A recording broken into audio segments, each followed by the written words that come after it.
Madame, monsieur, ne zappez pas, s'il vous plaît, ne zappez pas. Décollage immédiat pour un tour du monde en streaming. Et oui, cette semaine, on vous promet un voyage en haute définition. Les séries TV et plus même sont à l'honneur. Alors, dans quelles villes ont-elles été filmées? Quels sont les lieux de tournage emblématiques? Et quel a été leur impact sur le tourisme local? C'est ce que nous verrons avec nos correspondants du jour. Et pour ces visites en série, forcément, voici nos guest stars du jour. Loïc Delamornay qui nous donne rendez-vous à Washington, Sandrine Mercier qui nous attend en Espagne, Sylvain Lepetit qui a fait le déplacement au Liban, et enfin Laura Calmus avec qui nous irons en Irlande du Nord. Et vous le savez, en raison du décalage horaire avec certains d'entre eux, bien sûr, toute la séquence qui suit a été enregistrée. Alors, pour le tout premier épisode, nous partons dans la ville de Washington, que l'on a aperçue dans de nombreux films et séries, bien sûr. La capitale américaine y est souvent, très souvent représentée comme le lieu de pouvoir par excellence. Et elle sert aussi de décor à l'une des séries les plus emblématiques du moment, House of Cards. Bonjour Loïc.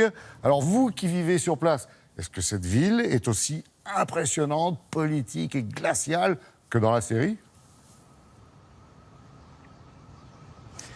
Eh bien oui, Laurent, vous avez pas tort. Alors c'est vrai que c'est une très belle ville, hein. On croit toujours que c'est une ville qui n'est pas forcément la plus belle ou la plus emblématique par rapport à ce qu'on connaît en Europe, mais c'est une très belle ville avec beaucoup de très beaux bâtiments classiques. Elle est très verte, elle est très grande, hein, quasiment 2 fois plus grande que Paris pour seulement 800 000 habitants, donc autant vous dire qu'on a de la place. Et puis c'est vrai que c'est une ville en tout cas qui n'est pas, allez, je vais dire, c'est pas le carnaval de Rio, hein. On n'est pas ici pour faire la fête, ici les gens sont là pour travailler dans les grandes administrations, évidemment à la Maison Blanche, juste derrière moi, au FBI, à la CIA, à la NASA. Ici, tout le monde est là pour servir l'État. Et puis surtout, c'est une ville impériale. C'est très amusant et c'est très impressionnant de voir comment cette ville, qui a été construite principalement au 19e siècle, a été conçue dès le départ comme si elle allait devenir la capitale de l'Empire, la capitale du pouvoir mondial. Et c'est le cas. Alors, vous voyez, les bâtiments sont extrêmement hauts. Regardez, derrière la Maison Blanche, on voit le monument. C'est cet obélisque, hein. On pense qu'elle a la même taille que celle de Paris. Ben, pas du tout. Elle est 7 fois plus haute, elle fait quasiment 170 mètres de haut, comme si elle devait, depuis le début, représenter vraiment l'épicentre du pouvoir mondial, l'épicentre du pouvoir tout court. Alors évidemment, tout le monde se bat pour entrer là, à la Maison Blanche, dans le bureau ovale. Alors le bureau ovale, il n'est pas là, il est juste un petit peu à droite sur votre image. C'est là qu'évidemment se tiennent les réunions du président, Donald Trump en l'occurrence. Et puis évidemment, c'est là qu'a été donc le théâtre de toutes les séries pour tous ceux qui veulent vraiment conquérir ce pouvoir. Et évidemment, House of Cards. On vous emmène dans le Washington impressionnant, mais effectivement aussi glacial des Underwood. Regardez le reportage de Rebecca Suner et Thomas Donzel. C'est derrière ces fenêtres du Congrès que Frank Underwood a manigancé sa froide ascension vers le pouvoir. Dans ce musée de Washington qu'il a tenu ses réunions secrètes. Dans ce métro que le président américain a assassiné une journaliste trop curieuse. Assoiffé de pouvoir, sans aucune morale, Frank Underwood mais aussi sa femme Claire n'ont reculé devant rien afin d'arriver ici, à la Maison-Blanche. Même la figure d'Abraham Lincoln a été détournée par le couple présidentiel, de manière sanglante. My turn. Bienvenue dans le Washington sombre et cynique de House of Cards. Devant la Maison-Blanche, le mandat des Underwood a laissé quelques traces chez les fans de la série. Frank Underwood, c'est un personnage fort, avec aussi une face très sombre. J'espère que la réalité n'est pas vraiment comme ça. J'ai adoré les premières saisons de la série. Et c'est vrai que c'est surréaliste de se retrouver ici. C'est un lieu avec tellement d'histoires, tellement de décisions politiques. Comme dans la série, on vient faire son jogging au pied des monuments. Les cortèges de voitures officielles balayent les rues. Les hélicoptères tournent en permanence.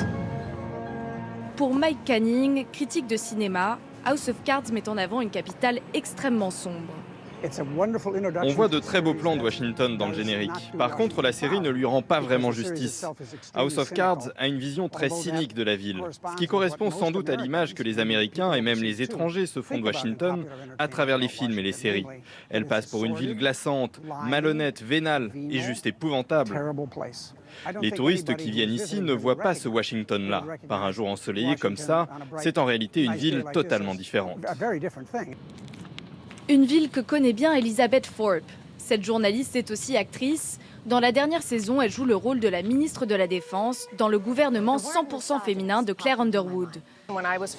Dans cette scène avec Robin Wright, dans la salle de crise de la Maison-Blanche, elle demande les codes nucléaires. Et on avait des consultants qui nous expliquaient les procédures exactes de cette situation. Ma'am, it's just that this threat remains squarely in the category of a potential. La salle de crise du tournage ressemblait exactement à celle de la Maison-Blanche, jusque dans les moindres détails. Quand House of Cards a commencé, on pensait tous que c'était très choquant. Frank Underwood poussait des gens sous le métro, il y avait des meurtres, des manigances, de la collusion. Et aujourd'hui, avec l'administration Trump, tout ça finalement est remis en perspective, car dans la vraie vie, on a des scandales avec des stars du porno, l'interférence russe. J'ai l'impression que Washington vit aujourd'hui dans un épisode de House of Cards. Malgré ces scandales et ces batailles politiques, dans la fiction comme dans la réalité, Washington continue de tenir sa place et son rang de capitale mondiale du pouvoir. Oui, que les Américains, on l'a vu, sont allés quand même très très loin dans la description cynique de leur capitale et de leur président. On n'imagine pas, ou en tout cas on a du mal à imaginer en France une série aussi cruelle sur Paris, sur l'Élysée par exemple. Oui, Laurent, vous avez raison. Alors évidemment, les Français savent bien que la politique, c'est pas un monde de bisounours, et ils le voient dans leurs films. Mais ici, aux États-Unis, c'est vrai qu'il y a un mélange en fait d'admiration, de respect. Les Américains sont très fiers pour leur capitale et leur système politique, mais aussi de défiance, beaucoup plus fort qu'en France. Mais ça remonte vraiment à la création, à la fondation des États-Unis. Vous savez, c'est vraiment inscrit dans l'ADN de ce pays qui a été construit tout simplement par des vagues d'immigration, des immigrants qui souvent fuyaient des persécutions, notamment religieuses, dans leurs pays respectifs. Donc depuis le début, en fait, ici aux États-Unis, pour comprendre ce pays, il faut comprendre qu'il y a une défiance, une peur, une crainte de ce que l'État, de ce que le pouvoir central pourrait devenir. Ça se voit, par exemple, on en entend tout le temps parler, le fameux port d'armes que les Américains ont gagné, c'est le deuxième amendement de leur constitution. C'est pas seulement évidemment pour se protéger des Indiens ou jouer aux Indiens et aux cow-boys, c'est vraiment à l'origine pour que les citoyens américains puissent éventuellement se défendre eux-mêmes contre un État qui serait devenu dictatorial. Donc c'est pour ça que dans cette série House of Cards, eh bien, il y a toute cette défiance, cette méfiance de ce qu'un bon nombre d'Américains peuvent ressentir vis-à-vis de leur capitale. Alors défiance augmentée sous l'ère Trump évidemment, qui parle du fameux swamp, le marigot washingtonien avec tous les hauts fonctionnaires en décalage avec le reste de l'Amérique entre guillemets profonde. Oui, on parle d'House of Cards, mais il existe, on le sait, beaucoup d'autres films et de séries récentes où Washington est une personnalité à part entière et sert de décor. Hein. Bien sûr, alors il y a une autre série qui s'appelle Survivants désignés où justement un ministre se retrouve propulsé président parce que tout le reste du gouvernement est mort. Et puis évidemment, quantité de films, vous le voyez dans ces images, où à la fois eh bien, soit la Maison-Blanche est théâtre d'une attaque terroriste pour aller enlever le président, ou alors tout simplement invasion extraterrestre, destruction de la Maison-Blanche, du monument, tsunami, bref, beaucoup de films et de séries d'Hollywood se sont emparés de cette ville, encore une fois symbole du pouvoir, pour symboliser justement la fin des États-Unis et peut-être aussi souvent sa renaissance dans la suite des films. Merci beaucoup Loïc, c'était un vrai bonheur, hein. Sachez-le, de vous retrouver sur Télématin. À bientôt donc. Pour la toute prochaine intrigue, direction Madrid, sur les traces d'une série espagnole devenue cultissime. Bonjour Sandrine. Alors, prêt pour la visite? Vamos a la casa des Papel, bien sûr. Bonjour Laurent, oui, cette casa a un succès mondial. Figurez-vous que la Casa de Papel est la première série non anglophone la plus regardée sur Netflix. Plus de 31 millions de visionnages rien que l'an dernier en France. Elle est 100% espagnole, elle a d'abord été diffusée ici à la télé sur une chaîne privée. Ensuite, elle a été coproduite par la plateforme américaine. L'histoire raconte un braquage avec une prise d'otage en plein cœur de la fabrique de la monnaie, la fameuse donc Casa de Papel.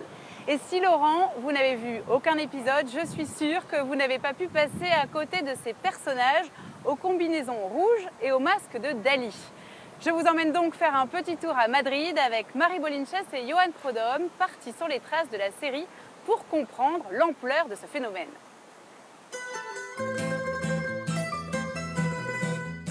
C'est une invasion, une fièvre rouge dans les rues de Madrid. Deux petits hommes, devenus la coqueluche des touristes du monde entier, les braqueurs de la Casa de Papel. On est tous fans, les jeunes comme mes filles et moi. Le professeur est une star en Uruguay. Oui, on est tous accros. la série a fait connaître au monde entier un bâtiment à colonnes un peu austère.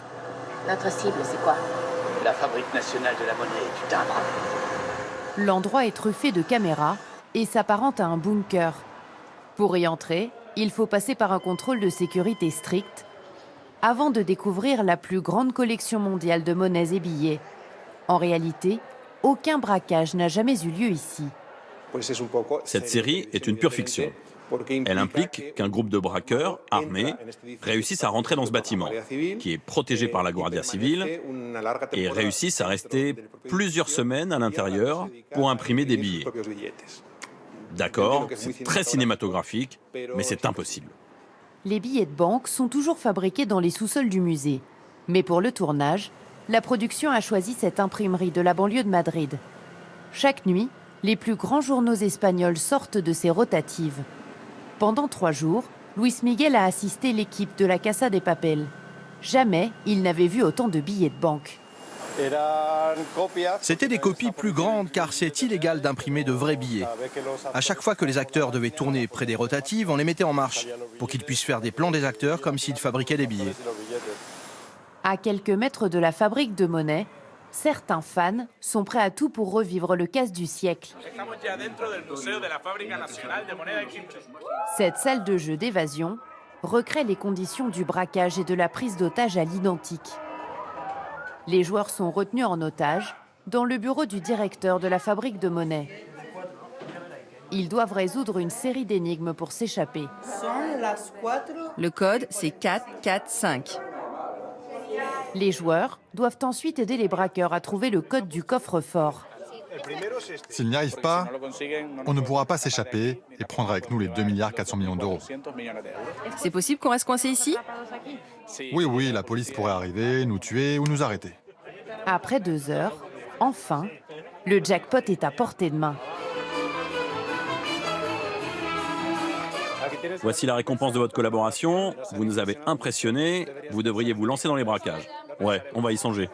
En 8 mois, 70 000 apprentis braqueurs sont passés par l'escape room.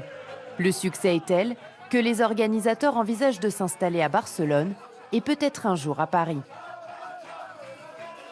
Ah oui, mais du coup, ma chère Sandrine, on a l'impression que l'Espagne pourrait bien devenir la nouvelle terre du cinéma et surtout des séries en Europe. Effectivement, Laurent, le phénomène est tel que Netflix a décidé de miser à fond sur l'Espagne et vient tout juste de créer son premier studio de production hors des États-Unis. Madrid va donc devenir le pôle européen de la plateforme en ligne. Le site a été inauguré en grande pompe le mois dernier. Le projet est gigantesque, 25 000 mètres carrés en banlieue de Madrid, 5 plateaux de tournage et la création de 13 000 emplois en Espagne. Et surtout, une reconnaissance pour les auteurs et créateurs de séries espagnoles, puisque le fondateur de Netflix a d'ailleurs déclaré dans son discours d'inauguration qu'il n'y avait pas qu'Hollywood pour savoir raconter de belles histoires. Je vous engage, Laurent, à préparer vos palomitas, c'est comme ça qu'on appelle les pop-corn en espagnol, car la 3e saison sortira en juillet. Super, merci pour les conseils et merci tout court, Sandrine. À très vite, bien sûr. Allez, on met l'épisode sur pause, le temps de faire une petite parenthèse numérique avec Julia Livage. Parce que s'il y a bien, ma chère Julia, un outil qui a révolutionné l'univers des séries, c'est Internet. Évidemment, c'est une véritable révolution qui permet vraiment aux téléspectateurs de devenir de véritables sériphiles très actifs. Alors, tout démarre dans les années entre 90 et 2000. Les communautés de fans, elles débarquent sur Internet. Alors, ce sont des sites, des forums qui vont se retrouver et qui vont attendre avec impatience la fameuse diffusion hebdomadaire. Ils se retrouvent devant Friends, devant Urgence, et c'est devant ces séries que vont se créer ces premières communautés. Alors, après 2000, autre chose, c'est le téléchargement, le streaming, la vidéo en ligne sur des plateformes d'abonnement qui changent véritablement la donne. Alors, c'est une étude, une enquête Adopi qui nous révèle qu'aujourd'hui, 42% des sondés français utilisent le streaming pour regarder des séries, légalement ou non. Voilà comment ça se passe pour les années 2000. On part après 2010. Alors là, les séries, elles sont proposées par diffusion, par saison entière sur des plateformes de vidéo à la demande. Elles sont diffusées 24 heures après les États-Unis. Elles deviennent addictives. On parle de binge watching ou de binge viewing. visionnage compulsif, marathonien, de saisons entières sur tout support. Alors, téléphone mobile, tablette, ordinateur, télévision, très très loin des règles de programmation un peu rigides des chaînes de télévision traditionnelles. Aujourd'hui, ce sont vraiment des géants d'Internet, Laurent, qui produisent des séries par millions. En tout cas, ils y mettent des millions. Netflix, Amazon, Apple. On parle aujourd'hui pour Apple d'1 milliard de dollars investis pour créer et acquérir des contenus. Donc j'imagine que vous nous avez concocté une petite sélection. Évidemment, on en parlait avec la Casa del Papel. Le tourisme télévisé est très très en vogue et il montre l'engouement incroyable autour des séries. Un voyageur sur 5 choisit désormais sa destination en fonction de ce qu'il a vu à la télévision ou au cinéma, en tout cas dans les séries. Aujourd'hui, on ne peut pas aller à New York sans passer sous les pieds, en tout cas visiter les endroits de Friends, de Sex in the City, par exemple. Et je voulais juste vous terminer avec cette petite information. On a appris cette semaine que le Larousse 2020 avait dans ses mots un nouveau mot, c'est la version française de spoiler, c'est donner avant tout le monde l'intrigue, l'énigme d'une histoire, et c'est divulgaché. Je crois qu'à lui tout seul, il a une définition, ce mot. Je l'aime beaucoup. Excellent, merci beaucoup Julia. Changement de décor, justement, cap sur Beyrouth à la découverte de la première web-série du monde arabe. Elle s'appelle Shankabout et a apporté un sacré vent de fraîcheur. Bonjour Sylvain, une série vraiment unique dans la région et qui se démarque vraiment des autres aussi. Bonjour Laurent. En effet, dans le monde arabe, les séries se sont longtemps limitées à être des histoires d'amour filmées dans des intérieurs bourgeois où toutes les problématiques sociales et politiques étaient soigneusement évitées. Shankabout, qui raconte les aventures d'un petit livreur de Beyrouth, a fait le pari inverse, puisque dès la scène d'ouverture, la série dénonce une affaire de corruption de la police. Et au fil des épisodes, ce sont tous les drames de la vie quotidienne des Libanais qui sont racontés, de la violence conjugale aux séquelles de la guerre civile. 10 ans après le début du tournage, Sophie Guignon est allée à la rencontre des 2 acteurs principaux et du réalisateur. Voici son sujet. Souleymane est le roi des livraisons à Beyrouth. Shankabout, c'est son surnom et celui de sa fidèle mobilette. Allô, Shankabout. La série raconte avec humour son quotidien de débrouille pour gagner sa vie à seulement 15 ans. De nombreux épisodes ont été filmés ici, dans le quartier populaire de Belchamoud. 10 ans après, nous y retrouvons Hassan Akil, qui incarnait Souleymane. On filmait du côté gauche de la route. Les livreurs n'ont jamais été des héros à Beyrouth. Toujours acteur, il est fier d'avoir donné la parole aux petites mains de Beyrouth grâce à son interprétation de Souleymane.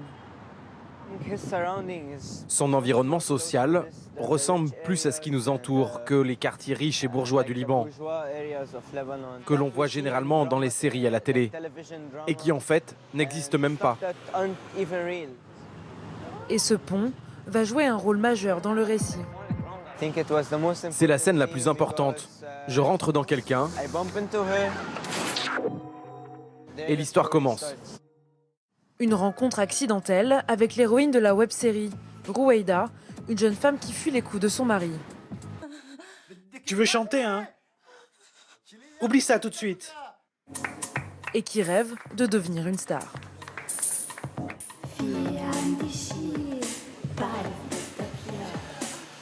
Shankabout a offert son premier rôle à Samira Kawas. À l'époque, elle était encore étudiante. C'est l'immeuble dans lequel j'ai passé mon casting. Je ne pensais pas décrocher le job. Je n'avais jamais imaginé devenir une actrice. À 31 ans, Samira Kawas est désormais productrice. Pour la première fois depuis la fin du tournage, elle revient dans l'un des lieux phares de la série, la terrasse où vivait le personnage de Souleymane. Oh là là! C'est fou! C'est ici que Roueida, la jeune femme qu'elle incarne, trouve refuge pour échapper à la violence de son mari. Pour cette Beyrouthine, la série a permis de briser des tabous. Nous étions les premiers à parler de drogue, de violence domestique, des droits et de l'émancipation des femmes. Pour sa liberté de ton, Shankabout a été récompensé par de nombreux prix internationaux, dont un prestigieux Emmy Award. Dans son studio, le réalisateur Amin Dora conserve une précieuse relique du tournage. La mobilette de Shankabout, elle ne marche pas maintenant, mais tu vois, c'est un très beaux souvenirs de la série. Avec Shenkabout, sorti en 2010, Amin Dora a été un précurseur dans la région. Dans le monde arabe, il n'y avait pas encore cette idée-là. Donc, ça a vraiment ouvert les yeux pour plein de jeunes dans le monde arabe, pour se dire que oui, on peut s'exprimer, on peut faire nos histoires, on peut faire nos films, on peut avoir de l'audience. En arabe sur YouTube, l'ensemble des épisodes cumule 1 700 000 vues. Coproduit par la BBC et une société libanaise, puis diffusé sur le site d'Arte, Shenkabout a été traduit en français et en anglais. Super, merci Sylvain et à bientôt évidemment. Allez, retour chez nous à présent avec Benoît Lagan, notre serial chroniqueur comme on dit. Ne soyez pas vexés, on va faire un petit tour avec vous, un tour d'horizon des séries qui investissent nos villes, à commencer par Marseille. Effectivement, Marseille qui a eu droit à sa série éponyme, c'était le House of Cards français. C'est comme ça que Netflix, la première série française de Netflix, l'avait vendu. À la fois affairisme politique, banditisme local, les créateurs s'étaient dit que c'était le cadre idéal. Marseille, en fait, a toujours soutenu les séries depuis finalement très longtemps. Comment témoignent les images de ce nom Marseille en lettres comme Hollywood qui ont été posées sur une colline au nord de la ville. Marseille a défendu les séries et c'est la première ville qui a créé en France un pôle audiovisuel pour produire de la série. Et c'est là qu'en 2004, Plus belle la vie s'est installée et depuis 15 ans, la série de France 3 montre Marseille sous toutes ses coutures et ça a donné des idées, forcément, à TF1 qui a installé 7 dans Demain nous appartient ou encore à France 2 pour Un si grand soleil à Montpellier. Et en dehors de Marseille, je crois qu'il y a peu de villes, de séries qui portent le nom des villes décors. Bah oui, assez peu. Alors il y a bien eu La Demoiselle d'Avignon, sauf que quand on se souvient de cette série, la demoiselle, elle finissait par déguerpir de la Cité des Papes pour aller finalement dans une cité, enfin une principauté complètement imaginaire, le Curland. Château-Vallon en 1980, c'était pas le Château-Vallon du Var, c'était un Château-Vallon complètement inventé en bord de Loire et qui reprenait une histoire soi-disant toulousaine. En fait, les séries françaises, à part Marseille, Lyon Police spéciale, rares sont les séries qui ont utilisé la ville un petit peu comme le font les Américains. Par exemple, Dallas. Dallas, on n'aurait jamais imaginé ailleurs Dallas, des héros qui sont des ex-cowboys avides de pétrodollars. Il n'y avait qu'à Dallas que ça pouvait se faire. Pour autant, les villes françaises sont plutôt bien présentes dans les séries. On pense notamment aux intrigues policières, Benoît. Oui, effectivement. Shérif est à Lyon, par exemple. Section de recherche sur TF1, c'est à Nice. Il y a aussi le soutien des régions. Je pense par exemple aux Hauts-de-France qui soutiennent par exemple les petits meurtres d'Agatha Christie, tournés à Tourcoing. Et il y a une proposition intéressante de France 3, c'est les meurtres A. Meurtres à Rocamadour, Étretat, La Rochelle. Et là, ça permet de faire un tour finalement de France à travers ces régions et ces villes. Et ce qui est intéressant, c'est que chaque épisode est vraiment ancré dans le territoire local. Et justement, cet ancrage sur un territoire local, comme vous dites, ça booste un peu le tourisme. Ah oui, ça marche bien. Par exemple, même si le quartier du Mistral de Plus belle la vie est complètement inventé en studio, les touristes viennent à Marseille pour visiter et aller sur les lieux du tournage de la série. Il y a un cas intéressant. Souvenez-vous, la série Les Témoins, diffusée sur France 2, de Hervé Marquerpou, qui était tournée au Tréport. Eh bien, quand la série a été diffusée partout dans le monde, notamment en Pologne, en Italie, en Suède, et il y a des touristes de ces pays-là qui sont venus au Tréport pour vérifier qu'en haut du Belvédère, il y avait bien le cimetière de la série. En fait, non, il y avait une dame qui travaillait là-bas, dans le commerce, qui avait dit qu'il faudrait que la série soit diffusée tous les 3 mois pour avoir des touristes toute l'année. La preuve que ça marche bien. Merci beaucoup, Benoît, et à bientôt, évidemment. À bientôt. Allez, pour la toute dernière bande-annonce, impossible de faire l'impasse sur la série la plus populaire du moment. J'ai nommé Game of Thrones. Bonjour Laura. Cette super production passionne des millions de personnes, on le sait, et à travers le monde, s'il vous plaît. Et de nombreux fans n'hésitent pas à se rendre sur les lieux du tournage en Irlande du Nord.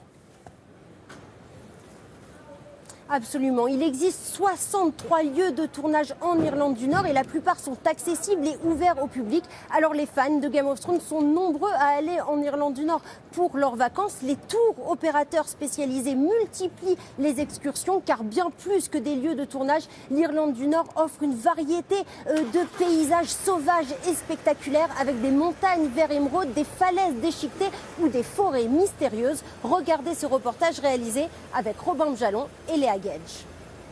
Ils sont venus en pèlerinage. Ils portent de longues capes,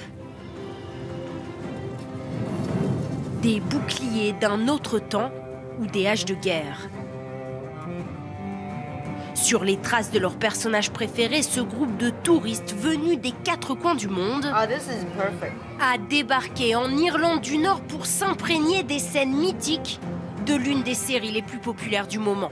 Ici, bien plus qu'une abbaye en ruine, c'est l'un des lieux de tournage de Game of Thrones. C'est impressionnant d'être à l'endroit même où certains de mes acteurs préférés ont joué, ou certaines des scènes qu'on a en tête. Là, tout devient réel devant nos propres yeux. Cette horde de passionnés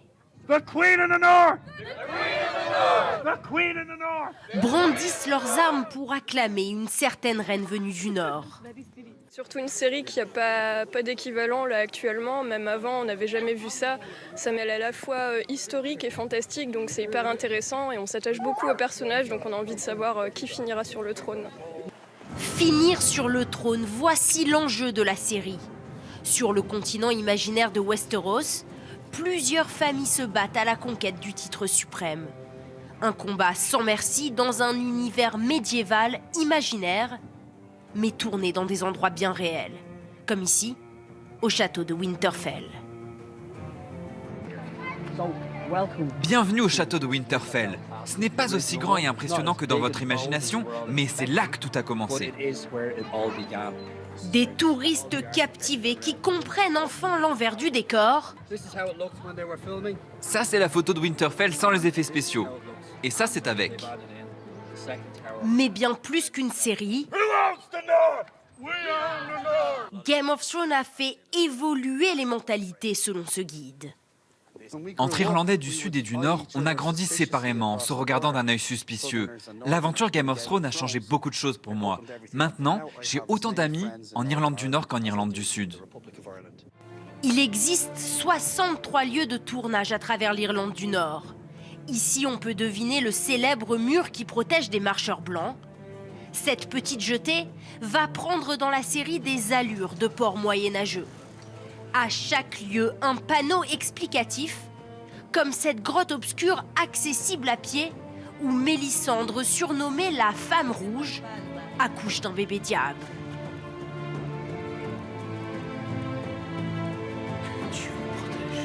Ou encore, cette vue qu'il est possible de recapturer au millimètre près. J'ai vu les lieux et là, je vais continuer de regarder la série. Et je vais me dire, j'y étais, j'étais là. C'est incroyable. Un engouement dont l'Irlande du Nord a su tirer profit. Comme dans ce restaurant qui s'offre un trône de fer. Le temps d'une photo, certains se prendront pour un personnage phare de la série, Jon Snow. Et pour ces Américains, vivre cette expérience n'a pas de prix. On a dépensé des milliers d'euros. Oui, on a dépensé beaucoup d'argent. En tout, je dirais 10 000 euros, mais ça vaut le coup. Une aubaine pour ce petit atelier qui a confectionné de nombreux bijoux pour la série. Voici quelques prototypes de la série, c'est tout ce qu'il nous reste. Et qui aujourd'hui vend les produits dérivés. Le pendentif de la famille Stark a beaucoup de succès. L'an dernier, par exemple, on en a vendu 150 au total. Près de 5 millions de touristes sont venus découvrir l'Irlande du Nord l'an dernier, dont 30% grâce à la série, générant ainsi près de 60 millions d'euros par an. Et dites-nous, Laura, est-ce que la série a été bénéfique dans d'autres secteurs que le tourisme ? Oui, Laurent, dans l'économie locale, dans son ensemble. Lors du tournage de ce reportage, les Nord-Irlandais nous ont dit qu'il y avait une phrase bien connue à Belfast, je cite, « Il n'y a pas une personne nord-irlandaise qui n'ait pas bénéficié d'1 centime d'euro de Game of Thrones, car au-delà de l'industrie hôtelière et des restaurants, la production a embauché dans de nombreux secteurs. Ils ont embauché des coiffeurs, des maquilleurs, mais aussi des électriciens ou des menuisiers. Et d'ailleurs, la plupart des figurants sont nord-irlandais. Bon, alors on peut dire que l'Irlande du Nord, effectivement, a apporté chance à cette série. Est-ce que d'autres vont suivre l'exemple ? Eh bien, Game of Thrones n'est pas la première série à avoir été tournée en Irlande du Nord. Et il y a une autre série qui s'appelle Line of Duty, qui est très populaire au Royaume-Uni, qui a été tournée en Irlande du Nord. Il y a aussi une autre série qui s'appelle Krypton. C'est une série qui a été principalement tournée à Belfast et qui sortira en France dans les prochains jours. Merci beaucoup Laura et à très bientôt pour un prochain épisode, évidemment. Madame, monsieur, fin de la saison. Merci à nos 4 correspondants pour cette immersion au cœur des séries cultes.